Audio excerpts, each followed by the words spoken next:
Welcome back to our next conversation, Panel 5, right in my wheelhouse. Democracy in the Age of AI, Elections, Disinformation, and Deepfakes. As an AI, I don't vote, but I do understand how information shapes the choices of those who do. Today, we'll examine 3 urgent fronts: election integrity, how campaigns, platforms, and regulators can protect the process; disinformation ecosystems, from micro-targeting and bot networks to coordinated influence operations; synthetic media and deepfakes, the risks to trust, and the tools for detection, provenance, and accountability. We'll explore practical safeguards, media literacy, content authentication and watermarking, provenance standards, independent audits, clear campaign disclosures for AI-generated content, and response playbooks when a fake goes viral. Consider this your field guide for 2025 to 2026 and beyond. A quick request from your resident algorithm: question confidently, verify before you share, and don't feed the trolls, no matter how well engineered they appear. With that, let's get to the people who live this challenge every day. Please welcome our panel for Democracy in the Age of AI, Elections, Disinformation, and Deepfakes.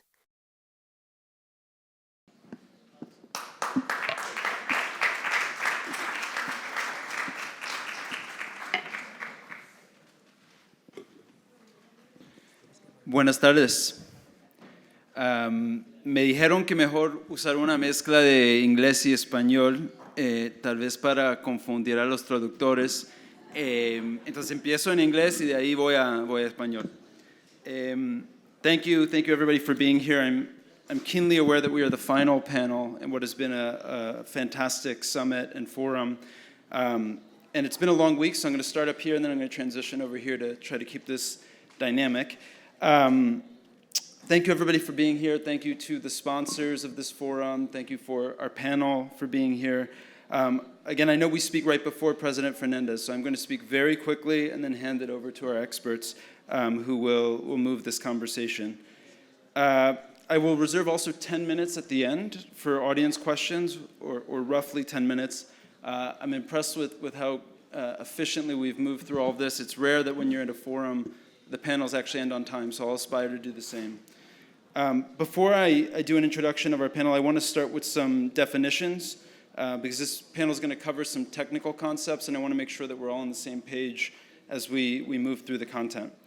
So, as you know, the panel is called Democracy in the Age of AI, Elections, Disinformation, and Deepfakes.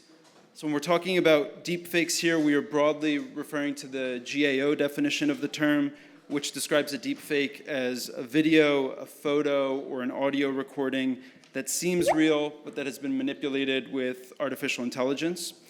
When we're talking about artificial intelligence, or AI, we are broadly referring to the NASA definition of computer systems that can perform complex tasks normally done by human reasoning, decision-making, and creating.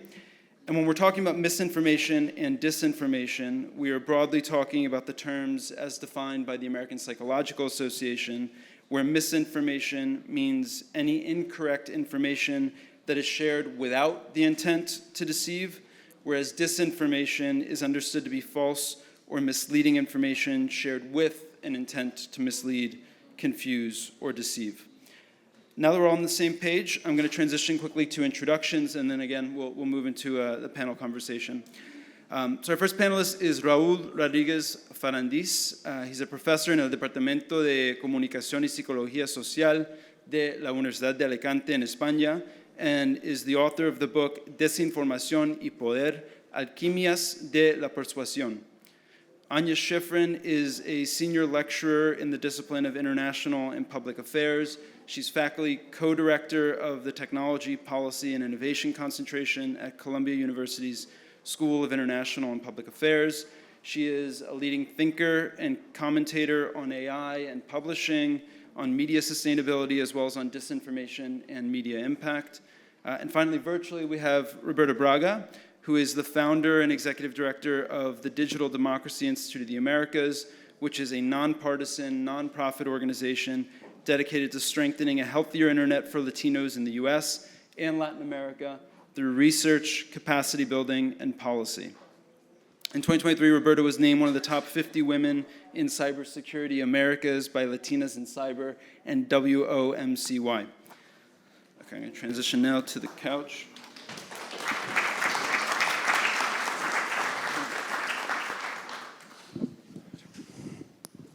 Ya. Raúl, voy a empezar contigo. Has escrito mucho sobre la evolución de los medios y sobre la manera en que las redes sociales han crecido en importancia, mientras que muchos medios tradicionales están perdiendo su influencia. ¿Qué impacto han tenido esos cambios en la manera en que consumimos información y también en la confiabilidad de esta información que consumimos? Bueno, buenas tardes a todos. En primer lugar, quisiera agradecer a Funglode y a su presidente la invitación a Guy, su presentación y su labor de moderador durante estas últimas semanas, que ha sido amabilísimo. Quisiera agradecer también a la Universidad de Columbia que nos acoja hoy. Y finalmente quiero agradecer a mi mujer y a mi hija que estén aquí. Estoy muy bien acompañado por todos ustedes, pero permítanme que les diga que también por ellas. Respondiendo a tu pregunta, quizá hay que deshacer quizá algunos malentendidos con respecto a la desinformación. Por ejemplo, desinformación ha existido siempre, no es un fenómeno evidentemente contemporáneo, ¿no? Hay la tendencia a pensar que la desinformación y la información son magnitudes inversamente proporcionales. Cuanta más información hay, menos desinformación, que sería lo deseable, y al revés, cuanto crece la desinformación, se reduce la información, ¿no? Pero esa aproximación es un poco simplista, porque si reflexionamos un poquito acerca de nuestro propio comportamiento ante la información, podríamos decir que a día de hoy no ha habido en la historia de la humanidad tanta información veraz y ajustada a los hechos, ofrecida gratis et amore por todos nosotros a las redes sociales, en la parcela, digamos, privada, pero en la parte pública también. Nunca ha habido tanta información acerca de instituciones, de partidos, de empresas, de marcas, de colectivos, de asociaciones, de todo tipo de instituciones que en eso que llamamos transparencia se exponen públicamente. De manera que, paradójicamente, y esto es una paradoja, la cantidad de información disponible es más grande que nunca, pero también la cantidad de desinformación disponible es más grande que nunca, lo cual es obviamente paradójico, ¿no? Que esas dos magnitudes vayan paralelamente, ¿no? Nosotros ofrecemos a las redes sociales un montón de información. Otro tópico, digamos, otro lugar común es que los medios tradicionales, que siendo un tópico y un lugar común tiene una parte de verdad, los medios tradicionales han ido perdiendo influencia conforme las redes sociales han ido ganándola, y por eso la desinformación le ha ganado el terreno a la información que estaría asociada a los medios tradicionales. Bueno, ese tópico también quizá haya que desmontarlo, ¿no? La cuestión es que nosotros ofrecemos graciosamente a las redes sociales mucha información sobre nosotros mismos y todas las instituciones también, de manera que la cantidad total de información es absolutamente inmanejable por ninguna persona humana, de manera que en realidad lo que estamos haciendo es ofrecer información. Cada vez que vamos a la red a buscar una información, estamos ofreciendo a la red más información de la que recuperamos, ¿no? Y no digamos ya cuando le damos al like o le damos al compartir o seguimos cuentas o nos suscribimos o comentamos, etcétera. Estamos ofreciendo información, ¿no? Toda esa información, ¿quién la procesa? ¿Para quién sirve? ¿Quién puede sacarle partido? Pues desde luego ninguna mente humana concebible. Es una datificación de la información. Es un algoritmo el que calcula y nos revierte, nos responde a nuestra participación en las redes con... Ustedes lo comprobarán todas las mañanas cuando abren sus redes sociales, tendrán un montón de mensajes que leer y todos ellos están cortados a su medida porque ustedes les han ofrecido, vuelvo a repetir, graciosamente, un montón de información acerca de manera que hay una relación muy interesante, dialéctica, no tanto de menos más, sino una dialéctica muy compleja y paradójica entre información y desinformación. Si me permiten, la desinformación es el lado oscuro de la fuerza, ¿vale? pero la fuerza también es la información también es fuerza. Hay una relación de familiaridad y hasta de intimidad entre información y desinformación que, si me permiten seguir con el símil Star Wars, al fin y al cabo tenemos Luke Skywalker y Anakin Skywalker, ¿no? Bueno, pues la relación entre los dos es de familiaridad, pero yo diría más, la relación entre información y desinformación es más bien lo que le pasa en la cabeza a Anakin Skywalker en el trance de convertirse en Darth Vader, ¿no? Es decir, es una especie de intimidad muy compleja y muy paradójica, ¿no? No sé si me he extendido demasiado, pero muchas gracias. Gracias, Raul. Transitioning now to English, I'm gonna turn to you, Anya.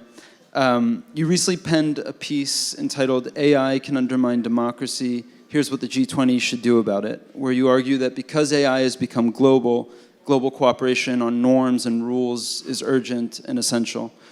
It's not lost on anyone here trying to navigate the streets of Manhattan that we are here now during the UN General Assembly in New York. In addition to the G20, whether in the multilateral space or in other fora, what can the international community do to get out in front of the trend lines that you are most concerned about in the AI space? And what can be done to address your concerns about AI's effects on democracy globally? Turn this on. Is it on? Good. Thank you. Yeah, I do speak Spanish, but not well enough to speak to you, so I won't inflict my bad Castilian on you, pero gracias por la invitación. Estoy contentísima de estar con ustedes. Gracias. Yeah, it's been so interesting because when I started teaching about mis and disinformation in 2017, my students thought that I was just a stupid old person and that they understood the internet and the rest of us were just old people who didn't understand and couldn't tell the difference between fake news and everything else. And then I noticed in about 2019, my students started asking me, you know, what should I read? What should I look at? And now my students are writing papers about mis and disinformation in their countries. So two of the best papers I read last spring, one was by Juani Silva from Chile, and she talked about some of the disinformation in the election campaign. And in July when I was there, everybody, for the Democracia Siempre meetings, everybody was upset because there were these deep fakes of one of the candidates implying that she had Alzheimer's. And it was the kind of stuff that we'd seen in the US with Joe Biden and Elizabeth Warren. And then my student from Brazil, Mariana Valle, wrote a paper for class about how when Lula tried to register some online payments, the fake news started that he was going to tax small businesses, and he fell 10 points in the opinion polls, and it kind of killed a lot of their regulatory agenda for the next few months. So I think we're in a situation where, you know, precisely what you pointed out, the good information is being crowded out by this preponderance of mis and disinformation. And as a result, people don't know what to believe anymore. And it's making policy making very, very difficult. The Red Cross is coming out with a report in November, which Charlotte Kinley edited and wrote. And it's all about mis and disinformation and humanitarian crises. So all over the world, you can't even send emergency workers in anymore because there's so much mis and disinformation about what they're doing. So I would say that the problem is very quickly morphed into a real problem and a global problem, which has gone beyond, you know, elections and crises into sort of daily life. Should I stop here and let our next speaker get a word in, or do you want me to keep going? Oh, wait. Oh, no, I'll let her start, thank you. Roberta, I'm turning it over to you. I have a upward angle of you, but I see you well. I do want to pick up a little bit where Anya left off and maybe focus more narrowly on questions of trust and credibility. Whether through your work at DDIA or earlier at ECIS, you've worked extensively to understand media consumption throughout the Americas and have used surveying data to understand how U.S. Latino communities in particular understand the content that they are consuming. Roberta, from your research, what signals credibility? What drives distrust? And how does social media in particular create these sort of perception gaps that we've been talking about? Sure. Hi, everybody. Nice to be here from London. I was in New York yesterday, so apologies I can't be there in person. So Guy, before I answer your question, I just actually wanted to add 2 points to what the previous speakers noted. So something that we learned last year when we were doing polling, we did 2 polls of 3,000 Latinos in the United States each, where we tested 15 false narratives that were leaning left, right, neutral, health-related, et cetera. And then we also tested 7 conspiracy theories. And we wanted to understand how familiar and believing Latinos in the United States were in the different narratives and claims. And what we learned was that the silver lining of all of this is everybody is trying to make sense of a polluted internet. They are not believing everything they see online. We actually recommend approaching thinking about solutions to this problem from the perspective of uncertainty and skepticism, because that is what the majority of people are exhibiting. So what we found was that in March, 62% of the 3,000 people that we polled were not sure 100% one way or the other whether any of the narratives and claims that we tested were true or false. And that percentage was 66% in September. The question of trust comes in because people are not trusting any individual or organizational account or piece of content that they're coming through or across on social media and WhatsApp anymore. And so the uncertainty and skepticism piece is actually much more prevalent than the belief piece. And what the 3 factors were that we found were driving the people who were both seeing the most and believing the most disinformation were not what we usually think. So it was not that people didn't have access to correct information that they could trust, and it was not that people did not have high enough levels of education to make sense of what they were seeing. The factors that drove people to see and believe the most disinformation were actually, they had very high levels of interest in politics, so values and identities are really connected to political perspective. They exhibited high tendency of conspiracy thinking, and they were consuming very high levels of hyper-partisan news and information. And those people were the people that saw and believed the most, but they're not the majority. And so I think when we talk about what signals trust for folks, it depends. But what we've done in interviews this year and focus groups is we've noted that people want to feel connected to individual accounts. So individual accounts signal trust. The showing of evidence to back up your opinions, especially on social media, is really important for people. So influencers, for example, who put up imagery, video, or news articles as citations when they're speaking is really important for folks. The labeling of accounts with verification badges still signal trust for people, and then geographic proximity to them and also to their culture was really important. So people wanted to see that you were talking about something that you had seen firsthand, that you had on the ground sort of evidence to show what you were talking about. Now, people are they're much smarter than we give them credit for, and I think that's something to take away from this. They understood that perception of expertise might just be that. It might just be a perception, that the people speaking to them might not actually be experts, but still the signals were really important for them. So people are really hungry for credible information that is unbiased, despite the fact that they are not really trusting anything that they see online. Thanks so much, Roberta. I'm going to turn it to you now, Raul.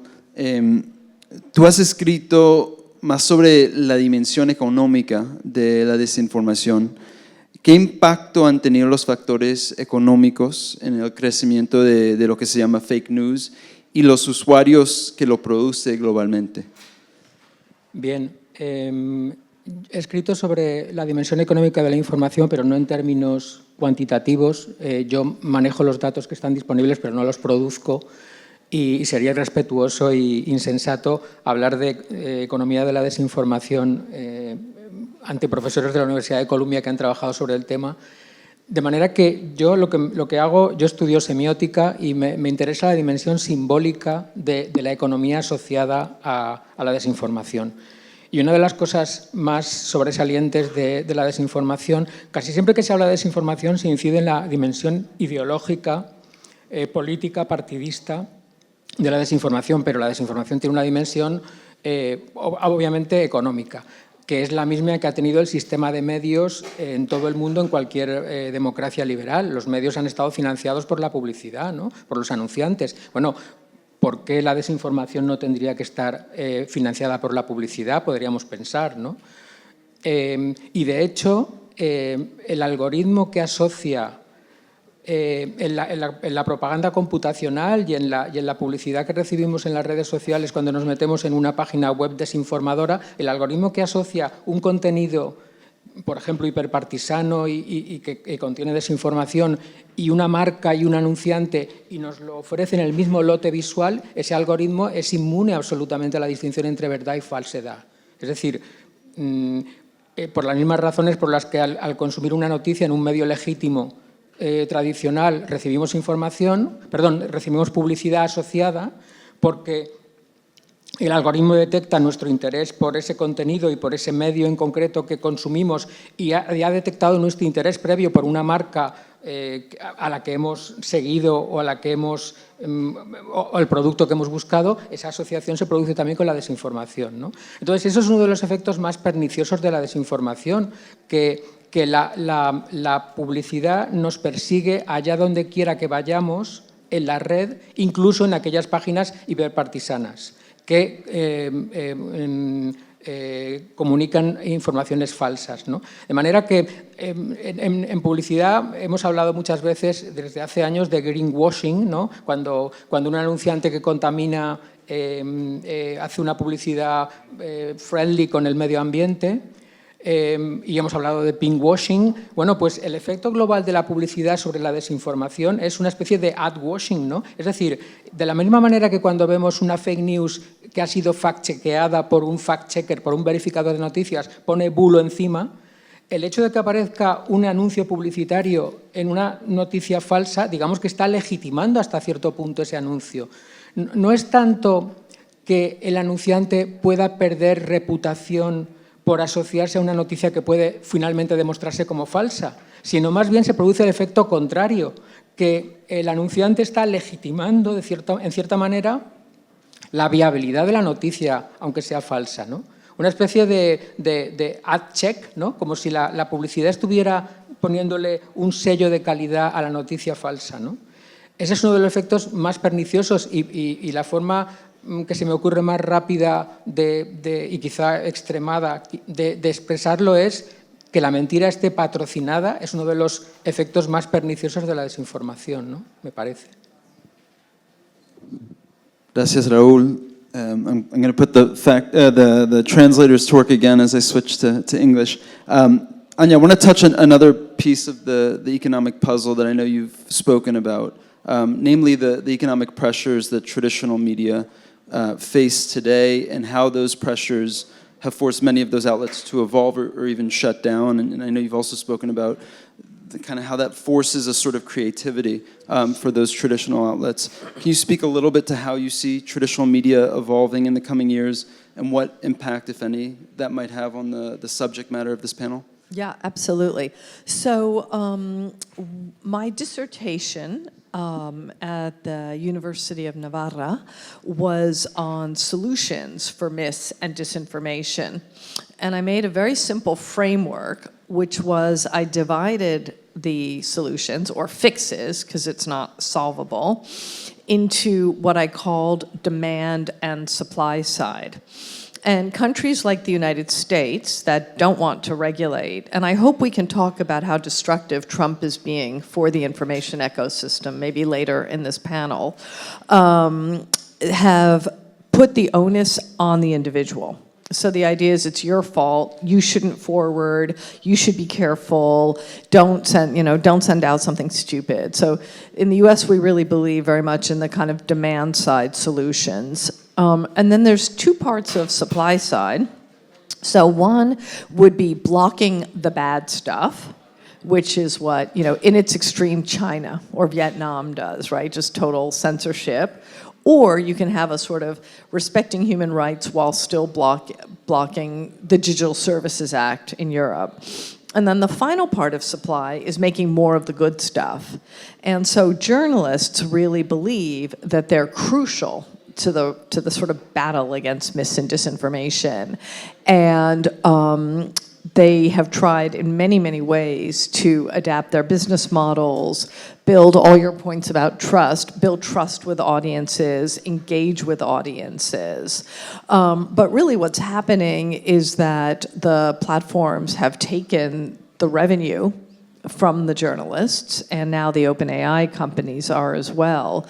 So I think that paper that you quoted from, I think what a lot of us are feeling is that unless there's some sort of payment to artists, to writers, and to journalists and publishers for the content, there won't really be an incentive to produce more of it, and the information ecosystem will become even more full of garbage. In terms of sort of large language models and RAG, it's garbage in, garbage out. If you're not putting in quality inputs, you're not going to be able to put quality outputs. So that's why I think many of us are so focused right now on the business model question.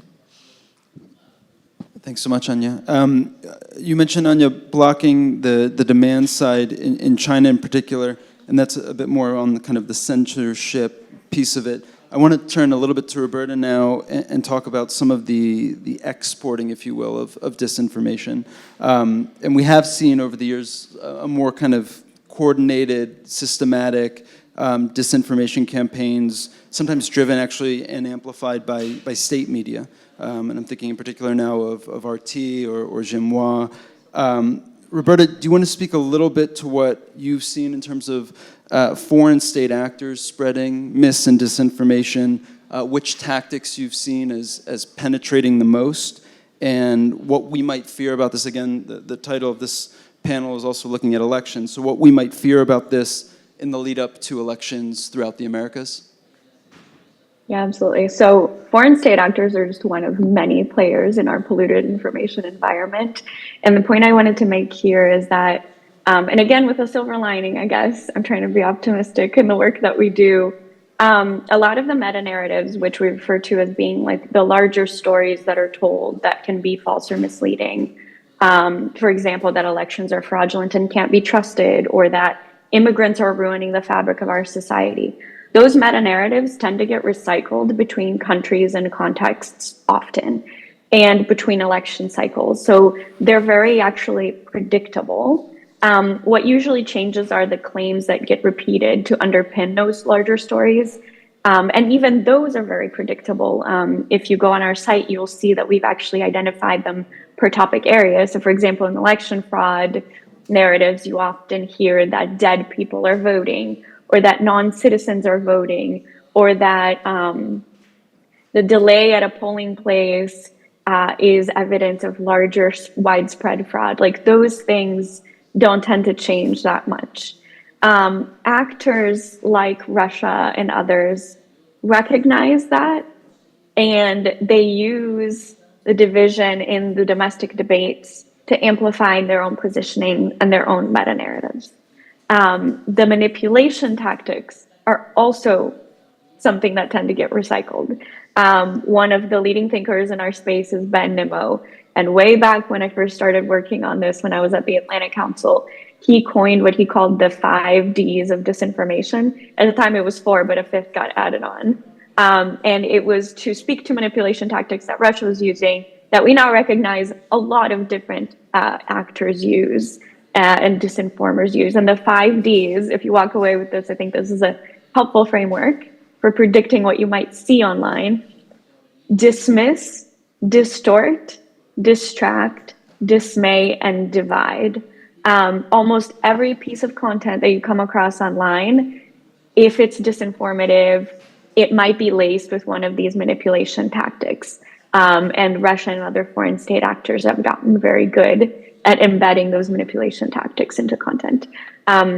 If it's easier to remember, it's things that we really recognize and don't think twice about. So for example, emotional language, like anything that's incredibly sensationalistic or emotive, false dichotomies, when an actor paints solutions to a problem as being only one thing or another thing, dismissing like every other possibility of a solution that there usually is, or ad hominem attacks, which are attacks against an individual to discredit the argument that they are making or to distract people from paying attention to the thing that they're saying. So I just wanted to leave you with that, because I think that these are tactics that, yes, we've seen Russia using, and now we are also seeing others using, and they are not new, and they are not necessarily hard to understand or predict. And if we can take a step back from individual pieces of content and kind of getting bogged down in fixing individual pieces of content, we start to see patterns, and those patterns haven't changed that much. Thanks so much, Roberta. Raúl, te voy a ti.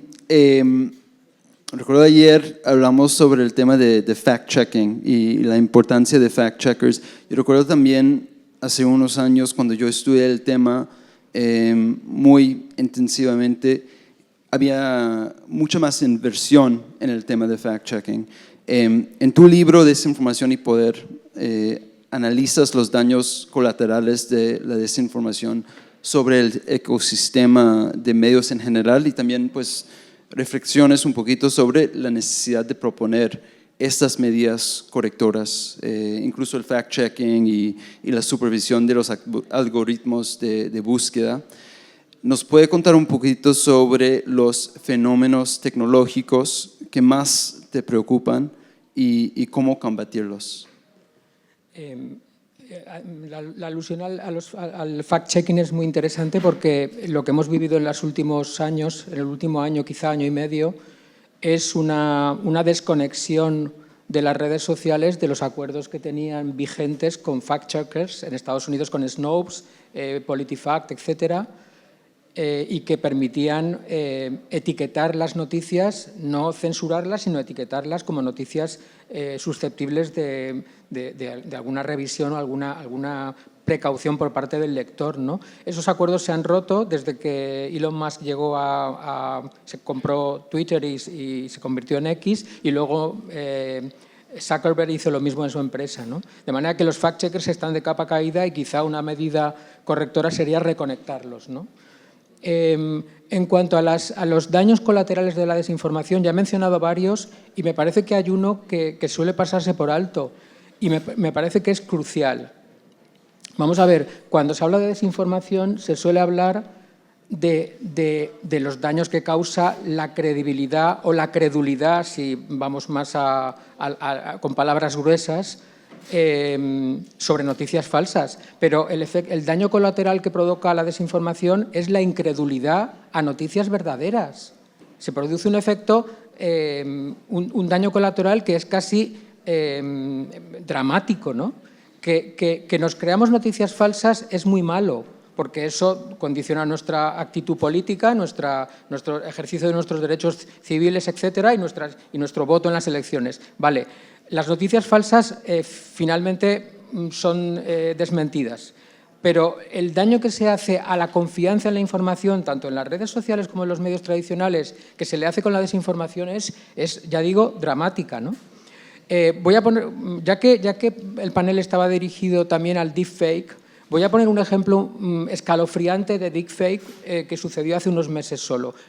El 17 de mayo pasado, en 2025, hubo elecciones en la ciudad de Buenos Aires.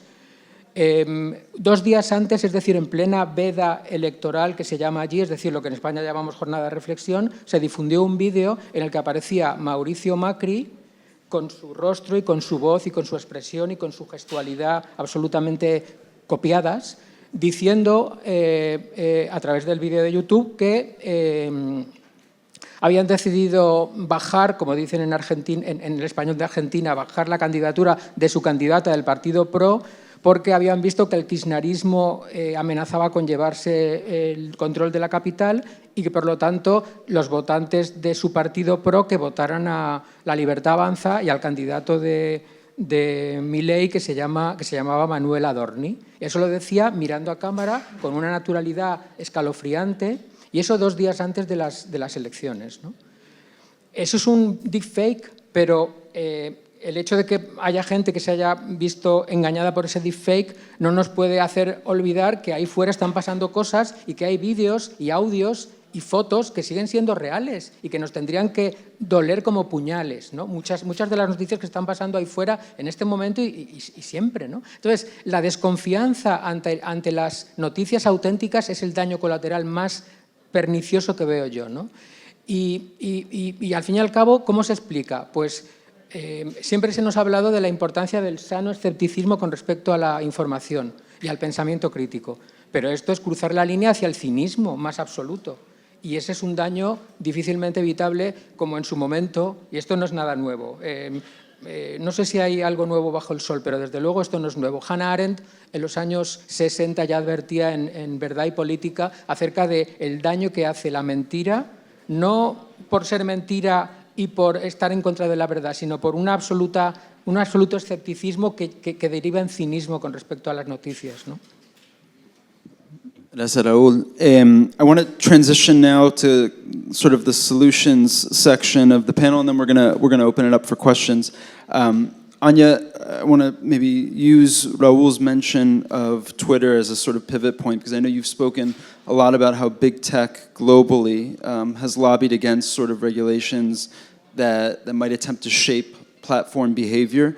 Can you speak a little bit to your understanding of the role that some of these big tech companies could play in addressing harmful online content? Yeah, I mean, I think the good news is there's a lot of solutions out there, and I don't think any single one is going to solve it, but I think there's so much that we could be doing.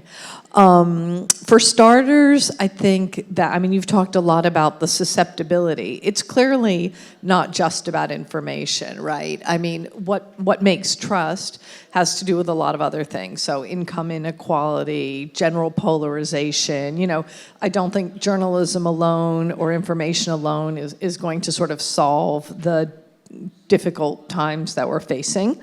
But I think, you know, I was impressed this morning at the UN. Maria Ressa and Joseph Stiglitz presented a letter of 42 Nobel laureates supporting the Democracia Siempre initiative of Sanchez and Lula. And I think, you know, it's important to have governments say, actually, we believe in rule of law and we believe in facts. And, you know, with our administration in this country right now, that's not even happening. So, you know, even if you don't like their politics personally, at least they're taking a stand. And I think a lot of this stuff starts from the top. When you have heads of state attacking journalists, lying all the time, creating distrust, it poisons the atmosphere. I think taking a stand for truth and facts is important. In this country, doing things like media literacy teaching has now become totally polarized. The Republicans in many states have tried to stop media literacy curriculum and requirements from being passed in the state governments. They have subpoenaed and investigated the academic researchers who look at propaganda, look at disinformation, just like they did in the McCarthy period. So in this country now, you can't even use words like mis and disinformation because the Republicans have created a narrative that it's all about censorship, and they have told the Europeans that they shouldn't enforce the Digital Services Act because they are promoting censorship. So I think there's lots of things like that we could be working on, and I think that the rest of the world is just going to have to go ahead and do their policies. CLEAPS, which is a cross-border group of Latin American investigative journalists, has been releasing a series of stories in the last 2 weeks about the influence of Google and Meta lobbyists in Latin America, killing off a lot of the attempted regulations. Countries that have tried to tax the big tech platforms or make them pay for news are being told by Trump's people that we're going to, you know, triple your tariffs and double your taxes. So I think this is a point where the rest of the world is just going to have to get on with it, and I think count America out for the time being. Something I'm working on right now is deepfakes being used for financial fraud. And I think it's interesting because it, as Craig Silverman says, it really sows mistrust. All of us have friends, parents who've clicked on something they shouldn't have clicked on. You know, the amount being lost is billions of dollars a year, and it's happening all over the world. And that creates mistrust. And just like a lot of things, you know, if Meta did more moderation, they could really help solve it. So that, to me, is a small thing. Taiwan has passed a bunch of laws, you know, requiring the platforms to be liable when deepfake images are being used and people lose money. They're requiring them to know your customer. So I think there's a ton of small things like that that could actually be done. So I think there's a lot of things that could be done, and I implore everybody in this audience to get out there and do them and really ignore the threats from the United States right now. I'm going to turn it to Roberta in a second, but I might just quickly follow up on some of those points.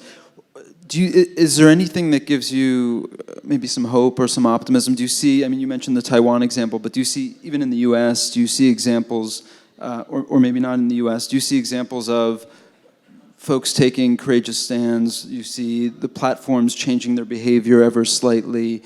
What gives you hope in this moment? Well, I do think we were, you know, things were getting better until Trump came into office, and you saw that there was this quick pivot where Meta and Google, everybody started, you know, Elon Musk, everybody contributed to the inauguration fund, is going out, you know, to the White House for dinner.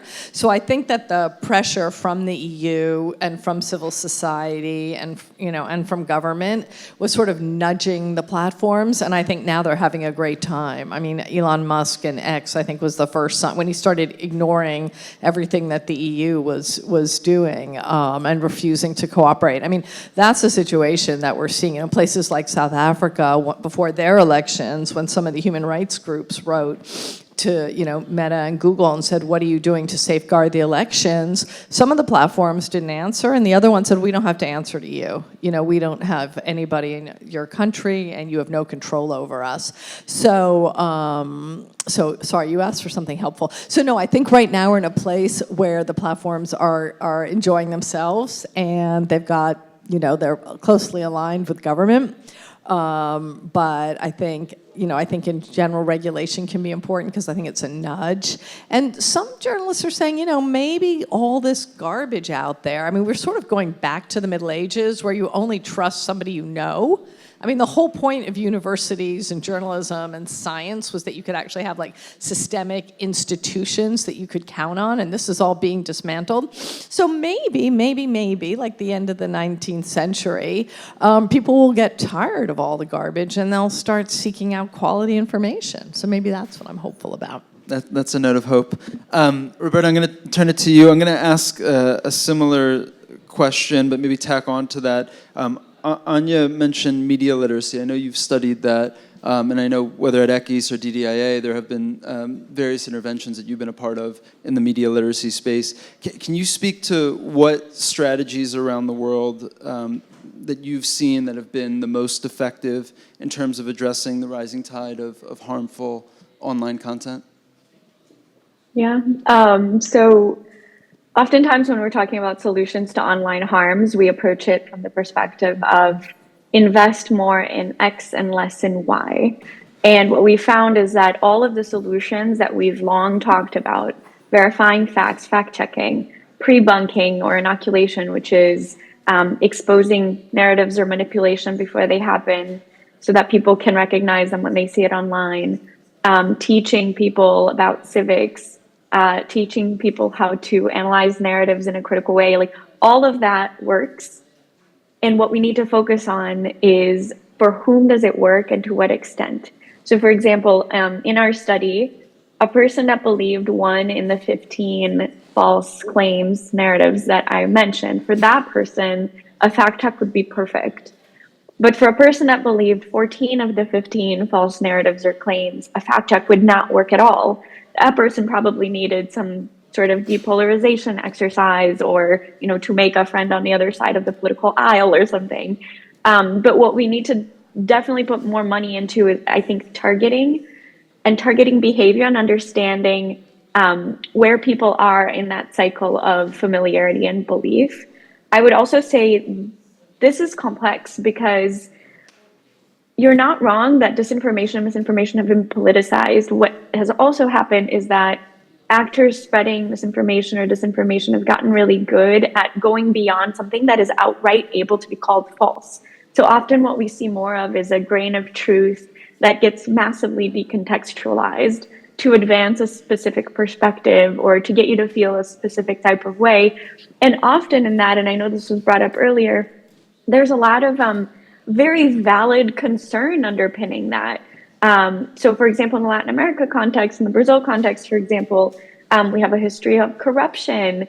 There's a lot of polarization. The scams and fraud markets are very creative, so I think people have very legitimate concerns about their day-to-day lives that underpin some of the beliefs that they have in these narratives and claims. And so just approaching it from the perspective of telling somebody not to be quote unquote fooled is a really terrible way to go about it. People need to feel agency. They already are trying to be critical, and they're trying to navigate this ocean that is the internet.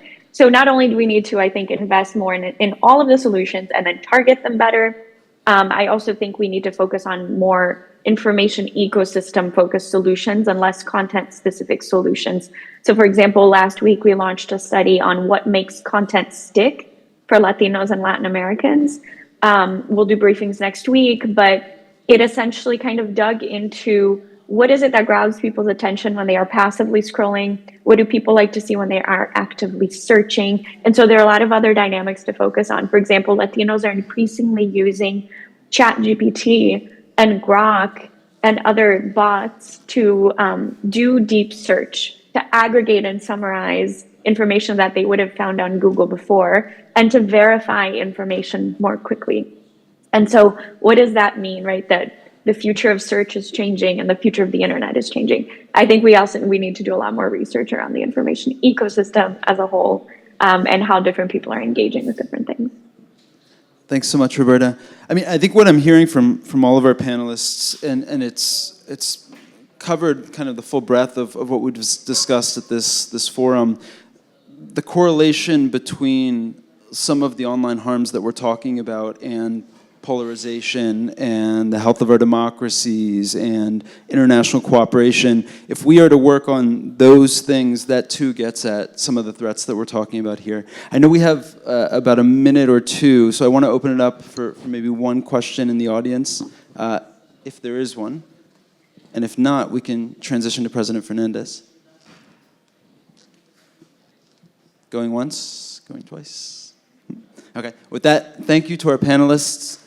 Thank you for the audience and the sponsors, and thank you, President Ferrandiz, for a wonderful forum.